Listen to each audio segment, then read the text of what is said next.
जैसा कि आप सब लोग जानते होंगे कि कल से अर्थात 10 सितंबर 2022 से श्राद्ध पक्ष आरंभ हो रहे हैं।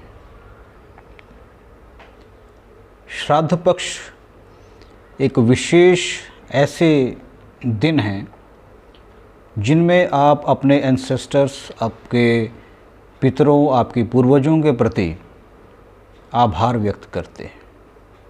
जो भी आपके कुल की, आपके परिवार की दिवंगत आत्माएं हैं, उनके प्रति आभार व्यक्त करने का ये एक पूरा पक्ष होता है, अर्थात 15 दिन। तो आज हम इसी विषय पर बात करेंगे कि पितृपक्ष में आपको क्या करना चाहिए और उसकी क्या विधियां हैं, और इसी विषय पर आज हम बात करेंगे। मैं आपका मित्र संयोग आनंद श्री गुरु कृपा ज्योतिष यूट्यूब चैनल में आपका हार्दिक स्वागत करता हूं। ये जो 15 दिन आरंभ होने वाले हैं, इनका शास्त्रों में बहुत महत्वपूर्ण एक वर्णन मिलता है कि ये जो 15 दिन हैं, ये विशेष रूप से आपके पूर्वजों के लिए होते हैं, जिनके कारण आज आप जीवित हैं, जिनके कारण आपका अस्तित्व है। उनके प्रति आभार व्यक्त करने के लिए इन 15 दिनों में जो भी दिवंगत आत्माएं हैं, उनके प्रति हम आभार व्यक्त कर सकें, उनके निमित्त जप, तप, ध्यान, यज्ञ इत्यादि हम कर सकें। तो आइए आरंभ करते हैं।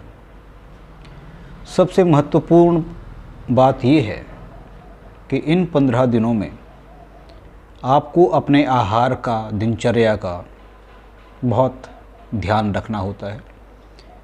सात्विक आहार लेना है, बिना प्याज, लहसुन इत्यादि के सादा भोजन, और ब्रह्मचर्य का पालन करना है। मौन का अधिक से अधिक पालन करना है। किसी भी प्रकार के विवाद, लड़ाई, झगड़ा इत्यादि में अपने आप को इन्वॉल्व नहीं करना है। जहाँ पे ऐसी गतिविधियाँ हो रही हों तो अपने आप को वहाँ से आप हटा लें, और यही प्रयास करें कि इन दिनों में जितनी आप कर सकें पितरों के निमित्त भगवान नारायण, माँ गायत्री की उपासना आप ऐसे में कर सकते हैं। गायत्री मंत्र का जप पितरों के निमित्त किया जाता है। वैसे तो ये अनेक कामनाओं को पूर्ण करता है गायत्री मंत्र। तो जैसी भावना आप इस मंत्र के साथ जोड़ते हैं, उसी प्रकार का परिणाम मंत्र देने लगता है।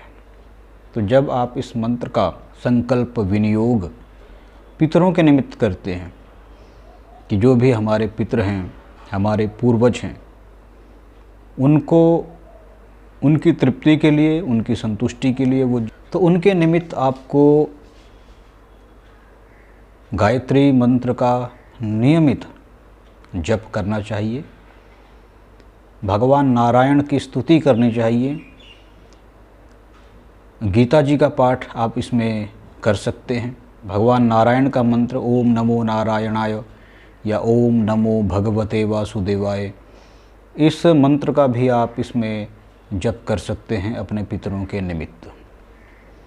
एक विशेष बात और, ऐसे में अपने पितरों के निमित्त प्रतिदिन एक थाली अवश्य निकालनी चाहिए भोजन की, और वो किसी देवालय में, मंदिर में, अथवा किसी निराश्रित जन को आपको वो भोजन अवश्य ही देना चाहिए। गाय, श्वान और कौवा, गाय, श्वान अर्थात कुत्ता, और कौवा, इनके निमित्त, इनके लिए अवश्य ही ग्रास निकालना चाहिए, भोजन निकालना चाहिए। शांत मन से, शांत चित्त से इन 15 दिनों में आपको इस पितृपक्ष में आपको अधिक से अधिक जप करना चाहिए। और प्रयास ये करें कि आप ऐसे में भूमि शयन करें, भूमि पर ही आप अपना आसन लगा लें, भूमि पर ही सोया करें।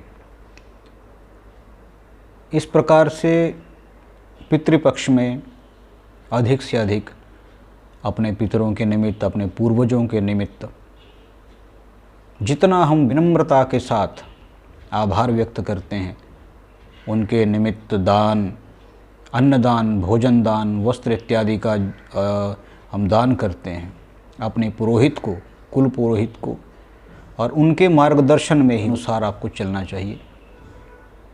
क्योंकि कुल पुरोहित का एक बहुत बड़ा एक जिम्मेदारी होती है बहुत, कि वो अपने कुल के जो उनके शिष्य हैं, जो उनके अनुयायी हैं, उनका मार्गदर्शन करें। सबसे पहले कुल पुरोहित का स्थान आता है, उसके उपरांत ही आपको अन्य जगहों पर जाना चाहिए, ज्योतिषियों के पास, अन्य जगह पर। सबसे पहले आपके स्वयं के कुल पुरोहित, आपके स्वयं के कुल देवी देवता।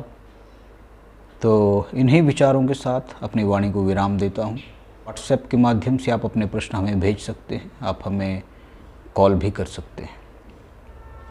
धन्यवाद, नमस्कार।